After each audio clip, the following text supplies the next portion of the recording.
ఎప్పుడు ఒకే రకం routine snack కాకుండా డిఫరెంట్‌గా, హెల్తీగా, టేస్టీగా, సింపుల్‌గా ప్రిపేర్ చేసుకునేటువంటి ఒక స్నాక్ రెసిపీని చూద్దాము. 2 గంటల ముందుగానే నేను ఇక్కడ ఒక కప్పు రేషన్ రైస్‌ని ఈ విధంగా నానబెట్టుకున్నాను. ఈ రైస్‌ని 2 సార్లు వరకు శుభ్రంగా వాష్ చేసుకొని ఇందులోని వాటర్‌నంతా తీసేసి ఈ రైస్ వరకు ఒక మిక్సీ జార్‌లోకి తీసుకుంటున్నాను.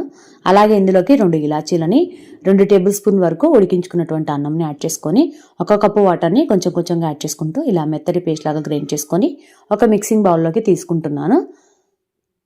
ఇప్పుడు ఈ గిన్నెని పక్కన పెట్టేసుకొని ఇంకో గిన్నెలోకి ఒక కప్పు వరకు తురిమిన బెల్లం, అరకప్పు వరకు వాటర్‌ని యాడ్ చేసుకొని స్టవ్ పైన పెట్టుకొని స్టవ్‌ని సిమ్ ఫ్లేమ్‌లో పెట్టేసుకొని ఇలా బెల్లం అనేది కరిగించుకోవాలి.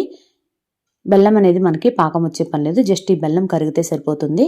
ఇలా బెల్లం కరిగిన తర్వాత ఈ గిన్నెని పక్కన పెట్టేసుకొని ఇదే స్టవ్ పైనకి ఇంకొక ప్యాన్‌ని పెట్టుకొని ఒక స్పూన్ వరకు నెయ్యిని యాడ్ చేసుకొని నెయ్యి అనేది కొంచెం కరిగిన తర్వాత ఇందులోకి సన్నగా కట్ చేసుకున్నటువంటి కొబ్బరి ముక్కలు అలాగే ఒక స్పూన్ వరకు నువ్వులను కూడా యాడ్ చేసుకొని కొంచెంగా వీటిలోని పచ్చిదనం పోయేంత వరకు ఇలా ఫ్రై చేసుకొని మనం ముందుగా కలిపి పెట్టుకున్నటువంటి ఈ బియ్యం పిండి బ్యాటర్లోకి వేయించుకున్నటువంటి నువ్వులు ఇంకా కొబ్బరిని యాడ్ చేసుకుంటున్నాను నెయ్యితో సహా. అలాగే కరిగించి పెట్టుకున్నటువంటి బెల్లం వాటర్ని కూడా ఇలా ఒకసారి జల్లించుకొని ఈ పిండిలోకి యాడ్ చేసుకుంటున్నాను.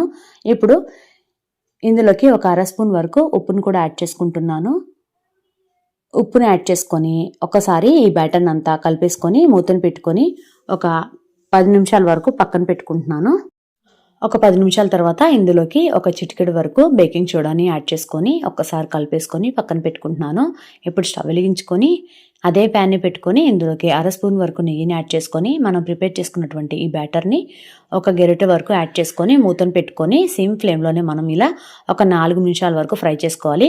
ఇలా ఒకవైపు ఫ్రై అయిన తర్వాత రెండో వైపు కూడా టర్న్ చేసుకొని ఇంకొక 2 నిమిషాలు కనుక ఫ్రై చేసుకున్నట్టయితే మనకి సింపుల్గా ఈ స్నాక్ అనేది రెడీ అవుతుందండి.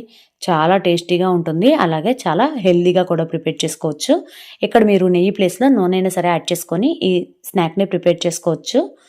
ఇదే విధంగా నేను మిగిలిన బ్యాటర్తో ఇంకొన్ని ఈ స్వీట్ని ప్రిపేర్ చేసుకొని పక్కన పెట్టుకుంటున్నాను. ఇలా చేసి ఇవ్వండి, పిల్లలు ఈవినింగ్ టైం స్కూల్ నుంచి వచ్చిన తర్వాత ఈ స్నాక్ని చాలా ఇష్టంగా తింటారు. హెల్తీగా ఇంట్లోనే మనం ఇలాంటి స్నాక్స్ని పిల్లలకి పెట్టి ఇవ్వచ్చు. చూసారు కదా, ఈ రెసిపీ మీకు నచ్చిందని అనుకుంటున్నాను. నచ్చితే మాత్రం తప్పకుండా లైక్ చేయండి.